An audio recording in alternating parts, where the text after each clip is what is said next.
আর একজন জমিদার আছে, তার বাপ দাদা নাকি জমিদার, সেটা হলো সাজ্জিস।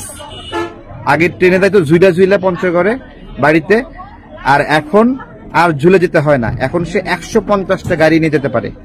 আসসালামু আলাইকুম, আমি আপনাদের কাছে দেখাবো এবার ফেসে গেলেন উপদেষ্টা সাজ্জিদ, কিন্তু কিভাবে, যা আপনারা জানলে অবাক হয়ে যাবেন।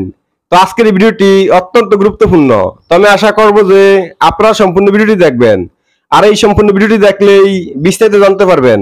আর এই ভিডিওটি দেখানোর আগে আপনাদের কাছে আমার ছোট্ট একটি রিকোয়েস্ট, আপনারা যদি আমার চ্যানেলে নতুন হয়ে থাকেন তাহলে নিত্য আপডেট নিউজ সবার আগে পেতে আমার এই চ্যানেলটি সাবস্ক্রাইব করে আমার সাথেই থাকুন। আর এখন চলুন কথা না বাড়িয়ে আমরা ভিডিওটি দেখে আসি। আর একজন জমিদার আছে, তার বাপ দাদা নাকি জমিদার, সেটা হলো সাজ্জিস। আগে ট্রেনে যাইতো ঝুইলা ঝুইলা পঞ্চগড়ে বাড়িতে, আর এখন আর ঝুলে যেতে হয় না, এখন সে 150টা গাড়ি নিয়ে যেতে পারে। কেন? তার বাপ দাদা জমিদার ছিল। তো জুলাইয়ের রাজাকার কারা, এটা আপনাদেরকে খুঁজতে হবে। যদি না খোঁজেন, আমরা যে কষ্ট থেকে ত্যাগ স্বীকার করছি, যেই কষ্ট থেকে নির্মোহ ছিলাম, লোভ করি নাই, সেই কষ্টের লড়াই, সেই ত্যাগ সবকিছু ভেস্তে যাচ্ছে ভাই। আর জুলাইয়ের রাজাকার শুধু কি এই যে আসিফ অথবা এই যে নাইদও তো নিয়োগ বাণিজ্যে জড়িত, প্রমাণ তো হয়ে গেছে, ওয়াসার নিয়োগে তার নাম চলে আসছে, তার সুপারিশগুলো চলে আসছে। এর আরো অনেক। নাহিদের ব্যাংক অ্যাকাউন্টে তো মাত্র 10,000 টাকা পাওয়া গেছে, বিকাশে 10,000 টাকা, ব্যাংক অ্যাকাউন্টে মনে হয় 30,000 টাকা। নাহিদের অর্থনৈতিক সক্ষমতা এইটুকুই। তো বুঝলাম নাহিদের দল না হয় ওই গণফান্ডে চলবে, নাহিদের পেটও কি গণফান্ডে চলবে? জুলাইকে যারা মিস ইউজ করেছে, তারা যদি জুলাইয়ের রাজাকার না হয়, তাহলে জুলাইয়ের রাজাকার কারা? এটা হলো আমার জিজ্ঞাসা। এই যে জেলায় জেলায় সমন্বয়কদেরকে জেলা পরিষদে বসায় দেওয়া হয়েছে, এরা যে আচরণগুলো করেছে, যে লুটপাটগুলো করেছে, নড়াইলে এই যে চাল চুরি করলো, ত্রাণের চাল চুরি করলো সমন্বয়করা, 20 টন না কয় টন চাল নিয়ে লাপাত্তা। তো এদেরকে জুলাইয়ের রাজাকার বলা যায় কিনা? আমাদের এই চাল চুরির জন্য কি জুলাইয়ের গণ অভ্যুত্থান হয়েছিল? হাসনাত, হান্নান মাসুদ তাদের মব সৃষ্টি করে লুটপাটের জন্য জুলাইয়ের গণ অভ্যুত্থান হয়েছিল? বলেন। জুলাইয়ের গণ অভ্যুত্থান তো এই লুটপাটের অবাধ স্বাধীনতার জন্য না। সচিবালয়ে গিয়ে বাজার বানায় ফেলবে, 3 কোটি টাকার চেক পাওয়া যাবে। ও ডক্টর ইউনূস স্যারকে প্রশ্ন, ওই 3 কোটি টাকার চেকের খবর কি স্যার? তদন্তের 7 দিন এখনো শেষ হয়নি। 7 দিন না, 8 মাস শেষ হয়েছে, কোনো হিসাব নাই।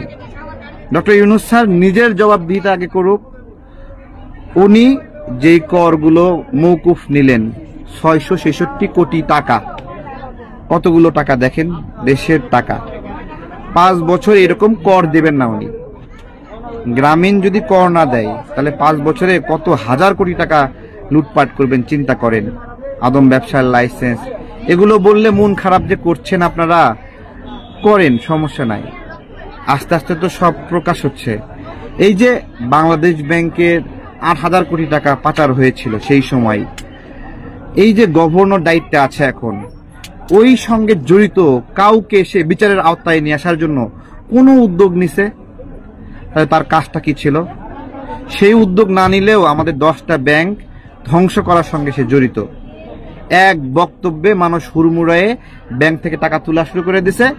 এখন বাধ্য হয়ে টাকা প্রিন্ট করে দেওয়া লাগতেছে। টাকা প্রিন্ট করলে সমস্যা কোথায় জানেন?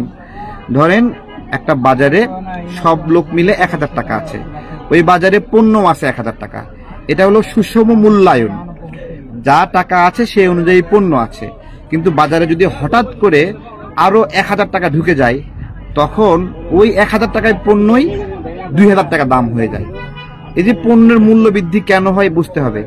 এই যে 20,000 কোটি টাকা, 10,000 কোটি টাকা প্রিন্ট করে ব্যাংকগুলোকে দিচ্ছে দেউলিয়া করে, এর ফলে কি হচ্ছে? আপনার কাছে যে 1 লক্ষ টাকা আছে না, ওটার ভ্যালু হয়ে যাচ্ছে 80,000 টাকা, 70,000 টাকা। খুব কৌশলে আপনার কাছ থেকে টাকাগুলো তুলে নিচ্ছে। ব্যাংক লুটেরা ব্যাংক লুট করেছে, সেটা ব্যাকআপ দেওয়ার জন্য টাকা প্রিন্ট করবে, তাই তো? এটা করতে পারবে, কিন্তু জুলাই গণ অভ্যুত্থানে আহতদের চিকিৎসার জন্য টাকা প্রিন্ট করতে পারবে না, নিহতদের ক্ষতিপূরণ দেওয়ার জন্য টাকা প্রিন্ট করতে পারবে না। টাকা প্রিন্ট করবে শুধুমাত্র লুটপাটকারীদের অর্থ ব্যাকআপ দেওয়ার জন্য। তো এই সব কিছু মিলে চলছে জুলাইয়ের রাজাকার কারা আপনারা বলেন। আপনারা বলেন এই অন্যায় সুবিধাগুলো দেওয়ার জন্য, এই লুটপাটের জন্য আপনারা জুলাইয়ের গণ অভ্যুত্থান করেছিলেন কিনা, এবং একটা স্বপ্ন আপনারা দেখেছিলেন কিনা যে বাংলাদেশে আর এই রকম খারাপ কাজ হবে না, বাংলাদেশ একটা সঠিক রাস্তায় যাবে।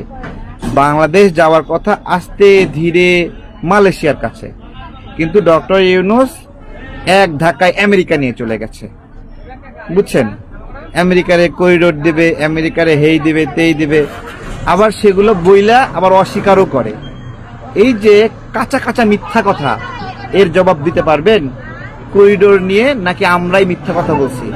বাংলাদেশের মানুষ এবং উপরে আল্লাহ বিচার করবে যে করিডোর নিয়ে আমি, আমার দল, আমজনতার দল মিথ্যা কথা বলছে, নাকি ডক্টর ইউনূস মিথ্যা কথা বলছে। এই জবাব আল্লাহর কাছে আমরা দেব, আমরা আল্লাহর কাছ থেকে নেব ডক্টর ইউনূসের বিষয়ে। এই কাঁচা মিথ্যা কথার জবাব আমরা নেব ইনশাআল্লাহ। তো আমি আশা করছি যে আপনারা সম্পূর্ণ ভিডিওটি দেখেছেন। তো আপনার যদি এই বিষয়টি নিয়ে কোনো মতামত থাকে আমাকে অবশ্যই কমেন্টে জানাবেন। আর আপনারা যদি আমার চ্যানেলে নতুন হয়ে থাকেন তাহলে আমার এই চ্যানেলটি সাবস্ক্রাইব করে আমার সাথেই থাকুন। তো দেখা হচ্ছে পরবর্তী ভিডিওতে। সে পর্যন্ত সবাই ভালো থাকবেন, সুস্থ থাকবেন। আল্লাহ হাফেজ।